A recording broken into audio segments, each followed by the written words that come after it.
হযরত আবু বকর সিদ্দিক রাদিয়াল্লাহু তাআলাকে আস্তে করে যেই মাত্র ডাকটা দিলাম, ডাকটা দিতে দেরি হযরত আবু বকর সিদ্দিক রাদিয়াল্লাহু তাআলা বলেন, সাথে সাথে দরজাটা লাব্বাইক ইয়া রাসূলুল্লাহ বলে দরজাটা খুলে দিলেন। খোলা মাত্র নবীজি তাকায়া দেখে আবু বকর দরজার মধ্যে দাঁড়ায় আছে। নবীজি ডাক দিয়ে বললেন, আবু বকর তুমি কি ঘুমাও নাই? এই কথা বলা মাত্র হযরত আবু বকর বললেন, ইয়া রাসূলুল্লাহ 6 মাস আগে আপনি বলেছিলেন হিজরতের কথা, ওই 6 মাস আগে হিজরতের কথা আপনি বলেছিলেন। এই কথাটা শোনার পরে আজ পর্যন্ত কোন রাত্রে আমি বিছানার মধ্যে পিঠ লাগাই নাই। সুবহানাল্লাহ। নবীজির মহাব্বতের কারণে, যেই মহাব্বতের কারণে নবীজি বলেন, আবু বকর তুমি আমার জন্য এত কষ্ট করেছো, আমার জন্য এত পরিশ্রম করেছো, আমার জন্য তুমি রাত্রেবেলা বিছানার মধ্যে পিঠ লাগাও নাই। আমি জান্নাতের ভিতরে মেয়ারাজের রাত্রে ঘুরে ঘুরে দেখলাম, ওই জান্নাতের ভিতরে তোমার জন্য এমন একটা সুন্দর জান্নাত আল্লাহ বানায় দিয়েছেন, যেই জান্নাতের ভিতরে গেলে তোমার মনটা শান্তি হয়ে যাবে, তুমি খুশি হয়ে যাবে। তুমি বলবা কালিমা পড়ার কারণে, নবীজিকে ভালোবাসার কারণে আল্লাহ আমাকে দামি বানায় দিয়েছেন। হযরত আবু বকর বললেন, ইয়া রাসূলুল্লাহ ওই জান্নাতের কথা আমাকে বলেন, আপনি ওই জান্নাতে থাকবেন কিনা আগে বলেন। সুবহানাল্লাহ। আপনি যদি ওই জান্নাতে না থাকেন, ওই জান্নাত আমার দরকার নাই। সুবহানাল্লাহ। কি মায়া, কি মহব্বত, কি ভালোবাসা, যে ভালোবাসার কারণে আবু বকরের দাম আল্লাহ বাড়ায় দিয়েছেন।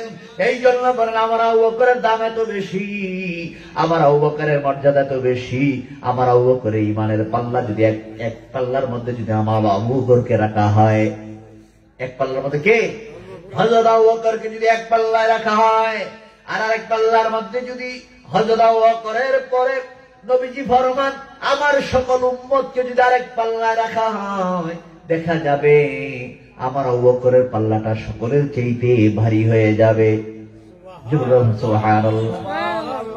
ভারী হবে, ভারী হওয়ার কারণটা কি বেশি ছিল? নামাজ তো 5 ওয়াক্ত নামাজ পড়েছেন, ইবাদত করেছেন, দান সদকা করেছেন, আপনি যেমন করেন, কিন্তু হযরত আবু বকরের ইমানের পাল্লার এত জোর কেন? ইমানের মজবুত এত কেন?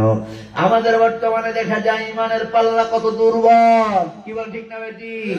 যে যেমন কয় তেমন ভাবেই চলে, তাল বেটাল, সকাল বিকাল, সকালে একরকম, দুপুরে আরেক রকম, সন্ধ্যাবেলা আরেক রকম, পরের দিন এই কাঁথার কাজের মধ্যে কোনো মিল পাওয়া যায় না।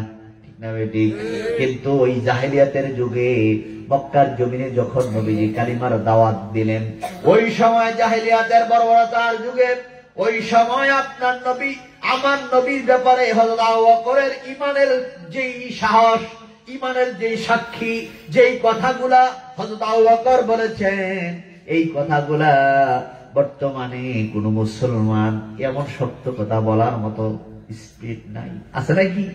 হযরত আবু বকর সিদ্দিক রাদিয়াল্লাহু তাআলা বলেন, পৃথিবীর জমিনে যত ভালো আছে, যত সুন্দর আছে, আমার নবীর চাইতে সুন্দর আর কেউ নাই। সুবহানাল্লাহ। আমার মন চায় নবীর চেহারা মুবারক দিকে তাকায়া থাকতে, আমার মন চায় নবীজির চেহারা মুবারকের দিকে তাকায়া থাকতে। এই চেহারার মধ্যে এত মায়া, এই চেহারার মধ্যে এত ভালোবাসা, এত মায়া, যেই চেহারার দিকে তাকায় থাকতেই আমার মন চায়। সুবহানাল্লাহ। হযরত আবু বকর বলেন, জমিনে আমার যত পছন্দনীয় জিনিস আছে, এর মধ্যে 1 নাম্বার পছন্দ হলো আমার নবীজির চেহারা মুবারকের দিকে তাকায়া থাকা। সুবহানাল্লাহ। আর সুবহানাল্লাহ। এই মহব্বতের কারণে হযরত আবু বকরের দাম এত বেশি। হযরত আবু বকরের ব্যাপারে পাওয়া যায়, হযরত আবু বকর সিদ্দিক রাদিয়াল্লাহু তাআলা আনহু মদিনার মসজিদে সকলের আগে ঢুকতেন, সকলের পরে মসজিদ থেকে বের হতেন। সুবহানাল্লাহ। আমলের দিক দিয়া, ইমানের দিক দিয়া, বরকতের দিক দিয়া, সকল সাইডে আমার আবু বকরের ব্যাপারে নবীজি ফরমান, আবু বকরের দাম এত বেশি। সুবহানাল্লাহ।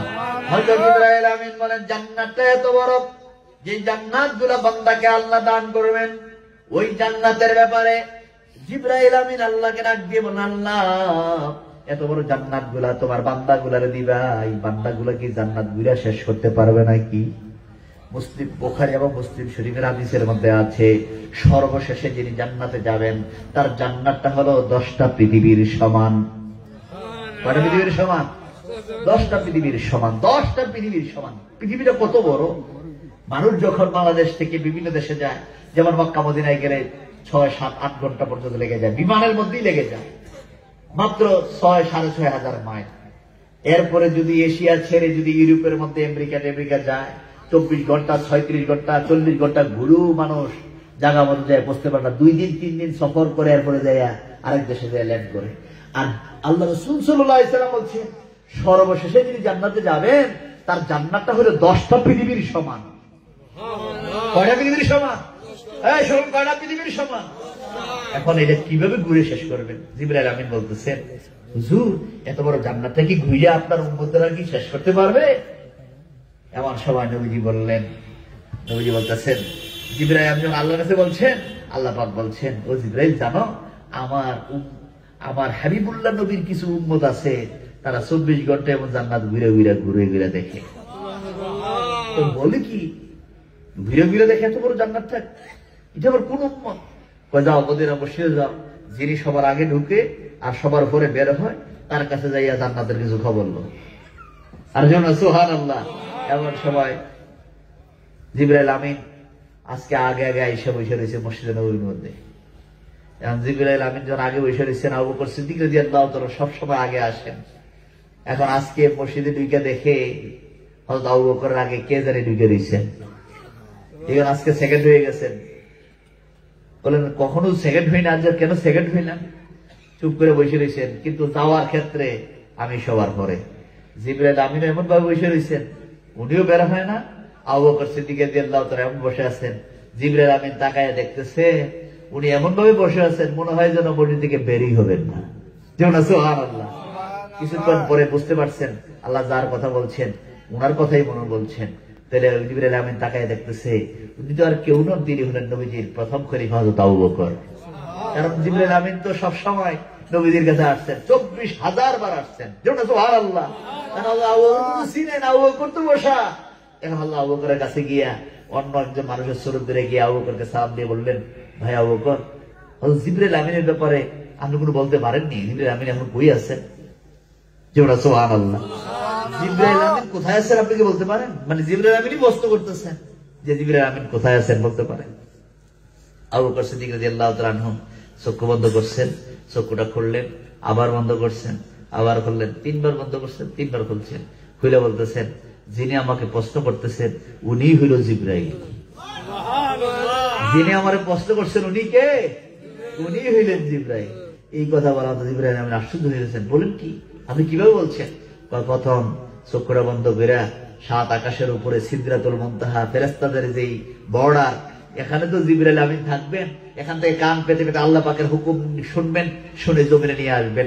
এই দায়িত্ব তো ওনার। তখন আমি দেখলাম সিদরাতুল মুনতাহা পর্যন্ত 7 আকাশের উপর পর্যন্ত আল্লাহ পাকের আরশ পর্যন্ত ঘুরে দেখছি, জিবরাইল আমিন এই আশেপাশে কোথাও নাই।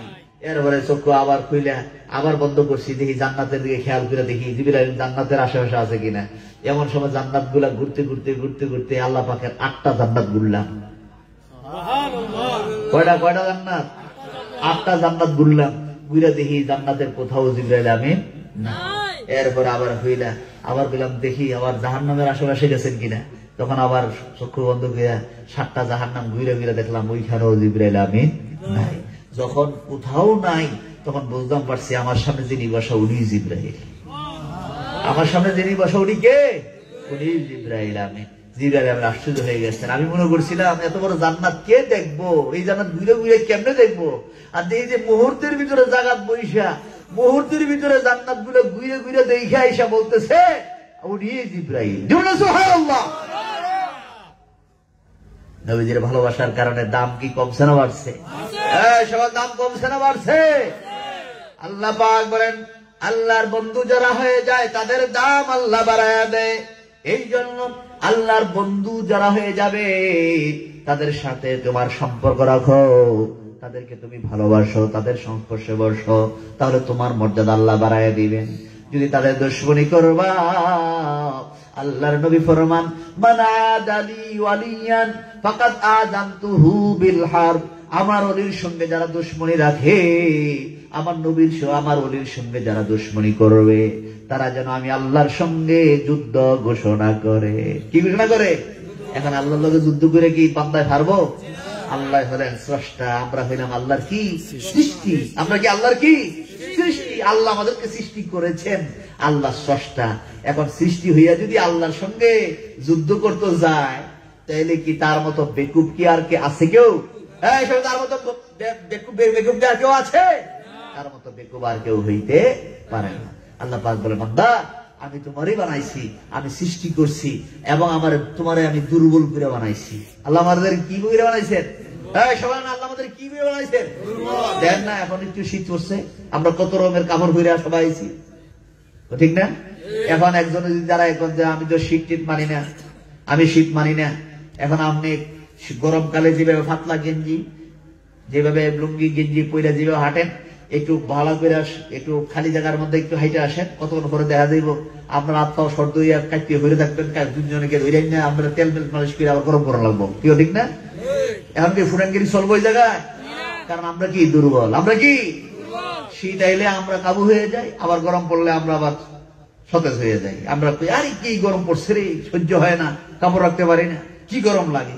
আমরা যেই সময় যেই সিস্টেমে আল্লাহ আমাদেরকে যেভাবে দেন এইভাবেই চলা লাগে, এর বাহিরে যাওয়ার মতো কোনো ব্যবস্থা নাই। আল্লাহ আমি তোমাদেরকে দুর্বল করে বানাইছি, নিজস্ব কোনো ভাবার নাই। এখন আলো হইলে তোমরা চোখ দিয়ে দেখো, অন্ধকার হইলে আবার চোখ দিয়ে কিছু দেখো না, কেউ ঠিক না? একটু অন্ধকারে দাঁড়ায় দেন তো, আপনি দেখেননি কিছু দেখতেন, আবার আলো যখন আইয়ে আবার দেখেন, সব দেখেন। দিনের বেলা সূর্যের আলোতে সব দেখেন, আবার অন্ধকার, গভীর অন্ধকার হলে চাঁদও যদি পূর্ণিমার চাঁদও যদি না থাকে, ওই অমাবস্যার সময় অন্ধকার রাত্রে চোখও ভালো, পাও ভালো, সবই ভালো, এরপর ইশারা দিয়ে খটখট করে চলন লাগে। কি দেখে না যে চোর পাওয়ার আসেনি? চোর পাওয়ার তো আছে, কিন্তু অন্ধকারের কারণে আমরা কি করতে পারি না, দেখি না। তাহলে বুঝে গেল আল্লাহ পাক বলে, বান্দা আমি তোমাদেরকে অত্যন্ত দুর্বল করে বানাইছি, একমাত্র তোমরা যদি আমাকে রাখতে পারো, তোমরা যদি আমাকে মানতে পারো, তাহলে তোমাদের মর্যাদা, তোমাদের দাম আল্লাহ আমাদেরকে কি করবেন, বাড়াই দিবেন। চলো না সুবহানাল্লাহ। আবু বকর সিদ্দিক রাদিয়াল্লাহু মর্যাদা কম না বেশি? কেমন দামি হয়ে গেছেন, কেমন দামি হয়ে গেছেন। এই জন্য নবী বলছেন, তোমরা যদি আমাকে মানো, আমার পথে চলো, অনুসরণ করো, তোমাদের মর্যাদা বেড়ে যাবে। এমন ভাবে বেড়ে গেছেন যেই মর্যাদার কারণে নবীজি বলছেন, আমার উম্মতের মর্যাদা এত বেশি, আমার উম্মত গুলো আসছে জমিনের সকলের পরে, জান্নাতে যাওয়ার ক্ষেত্রে সকল নবীর উম্মতের আগে। সকল নবীর উম্মতের কি দেখছেন? আমাদের দাম কম না বেশি? এই দাম পাইছি কার মাধ্যমে? সকল কার কারণে? নবীজির কারণে। নবীজির কারণে, নবীজির কারণে আপনার মর্যাদা, নবীজির কারণে আমাদের মর্যাদা। আল্লাহ যেন আমাদের সকলকে দামি বানাইয়া দেন। আমরা সকলে বলি আল্লাহুম্মা আমিন। আরেকবার বলুন আল্লাহুম্মা আমিন। এই জন্য নবীদের ওয়ারিস যারা, হক্কানি ওলি আল্লাহ যারা, তাদের সহবতে যারা বলবে, তাদের দাম আল্লাহ বাড়াই দিবেন, তাদেরকে দাবি বানাই দিবেন। খাজা মাইন চিশতি রাহমাতুল্লাহ আলাইহি, মুজাদ্দিদ আল মিসরি রাহমাতুল্লাহ আলাইহি, ফুররা আবু বকর সিদ্দিক রাহমাতুল্লাহ আলাইহি, হযরত শাহজালাল ইয়ামিনী রাহমাতুল্লাহ আলাইহি, এই যে হক্কানি আল্লাহর ওলিরা, যাদের মাধ্যমে ইসলামের দাওয়াতগুলো আমরা পাইলাম, তারা কিভাবে মানুষদেরকে হেদায়েতের পথে ডাকছেন। তাদের মধ্যে কোনো অহংকার ছিল না, তাকাব্বুরি ছিল না, ফখর ছিল না, রিয়া ছিল না। আর এখন আমাদের ভিতরে অহংকার, তাকাব্বুরি, ফখর, রিয়া অভাব নাই। একজন আরেকজনের ক্ষতি ছাড়া, একজন আরেকজনের অকল্যাণ ছাড়া, আরেকজনের ক্ষতি ছাড়া এই চিন্তা আমাদের ভিতরে করতেই পারি না, কেউ ঠিক না? খালি নিজে ভালো থাকতে চাই, আরেকজনের ক্ষতি করতে চাই। আমি খালি নিজে বড় হতে চাই, আরেকজনের ছোট করতে চাই। এই যে ইসলামের মধ্যে এগুলা ইসলাম কখনো এগুলা স্বীকৃতি দেয় না। ইসলাম বলে তুমি নিজের জন্য যেমনটা ভালো মনে করো, অপর ভাইয়ের জন্য তেমনটাই ভালো মনে করো। তুমি ভালো থাকো, তোমার ভাইটাকেও ভালো রাখো। তুমি তাহলে এই সমাজ একটা সুন্দর সমাজ হয়ে যাবে। এই সমাজের মানুষগুলা ঘরে বাইরে শান্তি পাবে। একজন আরেকজনের ক্ষতি চিন্তা করে না, ভালোর চিন্তা করে, তখন এই সমাজটা একটা শান্তির সমাজ হয়ে যায়। আল্লাহ রাসূল বলছেন, কোন সমাজটা শান্তির সমাজ হয়? যেই সমাজে বেশি সালামের প্রচলন থাকে। কিসের প্রচলন? সালাম। সালাম সালাম মানে কি? আসসালামু আলাইকুম ওয়া রাহমাতুল্লাহ। এর অর্থ কি? আপনার উপর শান্তি বর্ষিত হোক। যারাকে সালাম দিলেন সে আপনার জন্য আবার একই দোয়া করে, ওয়া আলাইকুম আসসালাম ওয়া রাহমাতুল্লাহ। আপনি আমার জন্য ভালো চাইছেন, আমি তো আপনার খারাপ চাইতে পারি না। ওয়া আলাইকুম, আপনি যেমনটা চাইছেন আমি আপনার জন্য তেমনটাই চাই। যেমন সুবহানাল্লাহ, আপনি আমার জন্য ভালো চাইছেন, শান্তি চাইছেন, মাগফিরাত কামনা করছেন, আমিও আপনার জন্য ওয়ালাইকুম আসসালাম ওয়া রাহমাতুল্লাহি ওয়া বারাকাতুহু, এবং হাদিস শরীফের মধ্যে আছে যে ব্যক্তি তোমার সালাম দিয়া প্রথম তোমার জন্য ভালো চাইছে, তুমি সালামের জবাবের সময় একটু বাড়ায় তার জন্য আর একটু বেশি করে দোয়া করো। কেউ যদি তোমাকে সালাম দেয় আসসালামু আলাইকুম, তুমি বলো ওয়ালাইকুম আসসালাম ওয়া রাহমাতুল্লাহ, ওয়া রাহমাতুল্লাহ তুমি যোগ করে দাও, একটু বাড়ায় দাও। এরপরে কেউ যদি সালাম দিতে গিয়ে আসসালামু আলাইকুম ওয়া রাহমাতুল্লাহ বলে, তুমি বলো ওয়ালাইকুম আসসালাম ওয়া রাহমাতুল্লাহি ওয়া বারাকাতুহু, যেটা সুবহানাল্লাহ। অর্থাৎ তুমি তার জন্য একটু বেশি করে দোয়া করো। তাহলে এই সমাজে ঘরে বাহিরে কি থাকবে? শান্তি থাকবে। যে আমি আমার ভাইয়ের জন্য ভালো চাই, ওই ভাইটাও আমার কি চায়? ভালো চায়। তাইলে এই সমাজ একটা শান্তির সমাজ হয়ে যায়। আল্লাহ পাক যেন আমাদের সকলকে এই কৃষ্ণনগর উজানচর এই মদিনার জামাতের উদ্যোগে আজকের এই মাহফিল, আল্লাহ যেন এই মাহফিলটাকে কবুল করেন। আব্বাজান কামাল্লা দরবার সৈয়দ পীর সাহেব কিবলা গত বছর এই মাহফিল আসতে পারেন নাই, এই বছর আসতে পারেন নাই। আপনারা সকলে অবগত আছেন আব্বাজান শারীরিকভাবে অত্যন্ত অসুস্থ, কিডনির পেশেন্ট। আপনাদের কাছে আমি আন্তরিকভাবে দোয়া চাই, আপনারা সকলে আব্বার জন্য খাস করে দোয়া করবেন। আল্লাহ পাক যেন আব্বাজান নেক হায়াত দারাজ করেন, শারীরিকভাবে সুস্থতা দান করেন। আমাদের মাঝে আমাদের জন্য যেন বেশি দিন থেকে দোয়া করতে পারেন। আবার আমাদের জন্য এই মাহফিল গুলাতে যেন মাঝে মাঝে এসে আমাদের জন্য সফর করে দোয়া করতে পারেন। আল্লাহ যেন সেই সুস্থতার নেয়ামত দান করেন। আমরা সকলে বলি আল্লাহুম্মা আমিন। আরেকবার বলি আল্লাহুম্মা আমিন। যা হোক, এখন একটু তওবার খেয়ালে চক্ষু বন্ধ করে কালবের দিকে বাম স্তরের দুই আঙ্গুল নিচে লতিফায়ে কালবের দিকে খেয়াল করে বসেন। আল্লাহর দরবারে চোখের পানি ফেলে তওবার খেয়ালে যার যার গুনাহ তার জানা আমার সঙ্গে পাঠ করা আস্তাগফিরুল্লাহ রাব্বি মিন কুল্লি যামবি ওয়া আতুবু ইলাইহি লা হাওলা ওয়ালা কুওয়াতা ইল্লা বিল্লাহিল আলিয়্যিল আযীম। আল্লাহর দরবারে চোখের পানি ফেলে কাঁদার আল্লাহ আল্লাহ, আমি জীবনে কত গুনাহ করেছি, যেই গুনার খবর আব্বা জানে না, আম্মা জানে না, ছেলে মেয়েরা জানে না, পাড়া প্রতিবেশীরা জানে না। আপনার তো জানার বাকি নাই। সমস্ত গুনার জন্য তোমার দরবারে ক্ষমা চাই, মাফ চাই। আল্লাহ আমার জীবনের গুনাহ মাফ করে দাও। আল্লাহ আমি আর বাকি জীবনে গুনাহ করব না। আল্লাহর কাছে বলতে শরম নাই, চোখের পানি ফালায় কাঁদেন আল্লাহ আল্লাহ, আজকে যদি মরে যাই আমার কবরে কি উপায় হব আল্লাহ। আজকে যদি মরে যাই আমার আপনজনেরা তো আর ঘরে রাখবে না। কিছুক্ষণের মধ্যে মাইকে আওয়াজ হয়ে যাবে, আশেপাশের মানুষগুলা দৌড়ে আসবে, দূর থেকে আমার আত্মীয় স্বজনরা দৌড়ে আসবে। আসার পরে আমাকে ঘর থেকে বের করিয়া গায়ের রঙে জামা কাপড় গুলা খুইলা আমারে গোসল দিয়ে আমার কিনে কাপড় পরাইয়া ইতিমের মতো কবর দেশে দিয়া যাবে। যেই কবরে বিস্তা নাই, সঙ্গী নাই, সাথী নাই, আপনজন বলতে কেউ নাই। এবার একটা অন্ধকার, বড় ভয় লাগো আল্লাহ। চোখের পানি ফালায় কাঁদেন আল্লাহ। নফসের তাড়নায়, শয়তানের ধোকায়, বন্ধু বান্ধবদের সঙ্গে মিলেমিশে জীবনে কত গুনাহ করেছি আল্লাহ, আমি আর বাকি জীবনে গুনাহ করব না। কবরের চিন্তা খেয়াল করে যে রাস্তায় যদি কবরে শুয়ে যান কি উপায় হবে। কবরের আযাব যদি আমরা জানতাম, কবরের আযাব যদি আমরা জানতাম, ঘর বাড়ি ছাড়িয়া পাগলের মতো বেহুশের মতো ঘুরে ঘুরে বেড়াইতাম। নবীজি ফরমান, বান্দারে দুনিয়ার মানুষগুলা যদি কবর আযাব সম্পর্কে জানতো তাদেরকে পিটাইও গুনার কাজ করাইতে পারতো না। এই মানুষগুলা নফসের তাড়নায়, শয়তানের ধোঁকায় পড়ে আমরা কত গুনাহ করছি। আমলের দিকে তাকাইলে বড় ভয় লাগে, আমলের দিকে তাকাইলে বড় ভয় লাগে। আজকে যদি মরে যায় আমল নামটা একটু সামনে লইয়া একটু খেয়াল করে দেখেন আপনার আমলে গুনাহ বেশি না নেক বেশি? গোলায় গোলায় কাটাইলাম জিন্দেগি, এই জীবনে না করিলাম বন্দেগি, এই জীবনে না করিলাম বন্দেগি। আল্লাহর দরবারে চোখের পানি ফেলায় কাঁদতেন। আজকে যদি মরে যায় কবরে কি উপায় হবে? আল্লাহর নবী ফরমান, যে বান্দা বান্দি কবর আযাবের ভয়ে চোখের পানি ফেলায় কাঁদবে, চোখের কান্নার পানিটা নাকে ঢোকায় আসার আগে আল্লাহ তার জীবনের গুনাহ মাফ করিয়া দেয়। কাঁদতে শরম নয়, চোখের পানি ফেলায় কাঁদেন, আল্লাহর কাছে চোখের পানি ফেলায় কাঁদেন। কান্না যদি না আসে আব্বার কথা স্মরণ করেন, কান্না যদি না আসে আম্মার কথা স্মরণ করেন। যে আব্বা আম্মা এত আদর মায়া কইরা দুনিয়ার জমিনে আপনাকে আমাকে লালন পালন করছে, যেই সময় কথা বলতে পারতাম না, যেই সময় আমাদের কি চাহিদা তাও বলতে পারতাম না, আমাদের কি প্রয়োজন তাও বলতে পারতাম না,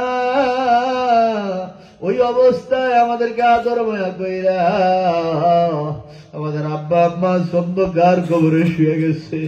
কবর দেশে কোন হালে আছে সারা পৃথিবীর খবর পাওয়া যায়, কিন্তু 3.5 হাত মাটির নিচের খবর পাওয়া যায় না। চোখের পানি ফেলায় কাঁদেন, আল্লাহ আমার গুনাহ মাফ হইছে নি, আল্লাহ তুমি আমারে মাফ করছো নি, আল্লাহ আমার গুনাহ মাফ হইছে নি। কবরের চিন্তা বড় ভয় লাগে, কবরের স্মরণ করে চোখের পানি ফেলায় কাঁদেন। কবরের আযাব যদি বান্দা দেখিত, গরবারি ছাড়িয়ারে পাগল হইত। চোখের পানি ফেলায় কাঁদেন। আল্লাহর দরবারে কাঁদতে শরম নাই, আল্লাহর দরবারে কাঁদতে শরম নাই, চোখের পানি ফেলায় কাঁদেন, আল্লাহ আমার গুনাহ মাফ হইছে নি। নবীজি ফরমান, জিকির করলে গুনাহ মাফ হয়, জিকির করলে বান্দা আল্লাহর ওলি হয়। বাম স্তনের দিয়ে আঙ্গুল নিচে দেবায় কালবের দিকে খেয়াল করে আল্লাহ সাথে জবাব দেবেন। পর্দার মা বোনেরা, মাইকের আওয়াজ